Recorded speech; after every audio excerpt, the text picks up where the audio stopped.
Shalom Ibu, terima kasih atas kesempatan yang diberikan kepada kami. Di sini kami dari kelompok 2 akan menjelaskan tentang kurikulum 2004. Saya Desi Catherine Noltam akan menjelaskan tentang kurikulum 2004. Saya Elsa Mangkudimau akan menjelaskan tentang karakteristik dari kurikulum 2004. Saya Kasaja pertama akan menjelaskan kelebihan kurikulum 2004.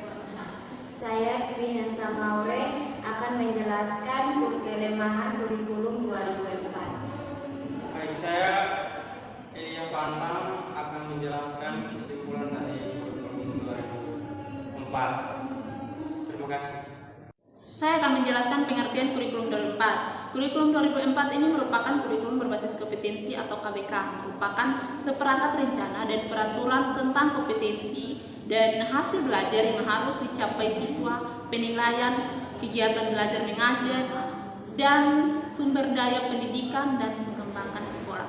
Nah, kurikulum 2004 atau KBK ini merupakan kurikulum yang dikembangkan untuk memberikan keahlian, keterampilan yang sesuai dengan standar kompetensi untuk siswa dapat bersaing dalam permasalahan-permasalahan yang terjadi, seperti permasalahan ekonomi, permasalahan politik, permasalahan sosial, dan permasalahan budaya.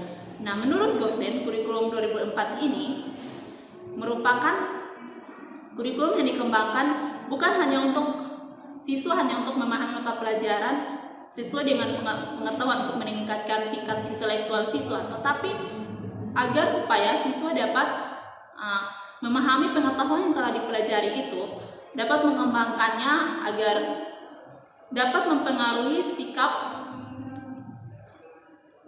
siswa dalam kehidupan nyata. Terima kasih.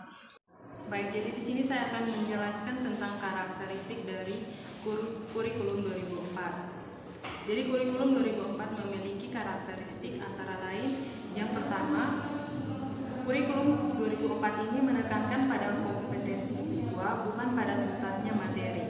Jadi kurikulum ini dapat diperluas dan diperdalam sesuai dengan potensi siswa. Yang kedua, kurikulum ini berpusat pada siswa. Yang ketiga, kurikulum ini berorientasi pada proses dan hasil. Yang keempat, pendekatan dan metode yang digunakan dalam kurikulum ini beragam dan bersifat kontekstual. Yang kelima, guru bukan satu-satunya sumber ilmu pengetahuan. Jadi siswa dapat belajar dari apa saja, misalnya dari lingkungan sekitarnya. Yang keenam, buku bukan satu-satunya sumber belajar siswa. Baik, di sini saya akan menjelaskan kelebihan kurikulum 2004. Yang pertama, mengembangkan kompetensi peserta didik pada setiap aspek mata pelajaran dan bukan pada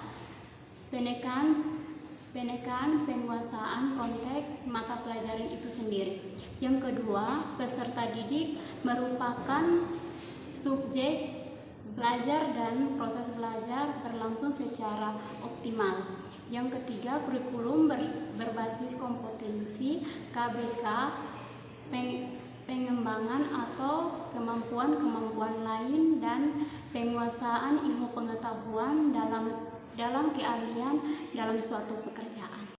Oke, baik, di sini saya akan jelaskan tentang kelemahan kurikulum 2004. Nah, kelemahan kurikulum 2004 yang pertama, dalam kurikulum hasil belajar indikator sudah disusun. Padahal indikator harus disusun oleh guru karena guru yang paling mengetahui kondisi peserta didik. Yang kedua, guru dalam proses pembelajaran masih seperti kurikulum sebelumnya.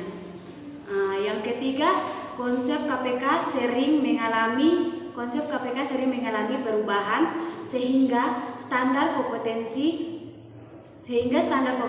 menyulitkan guru untuk merancang pembelajaran. Terima kasih.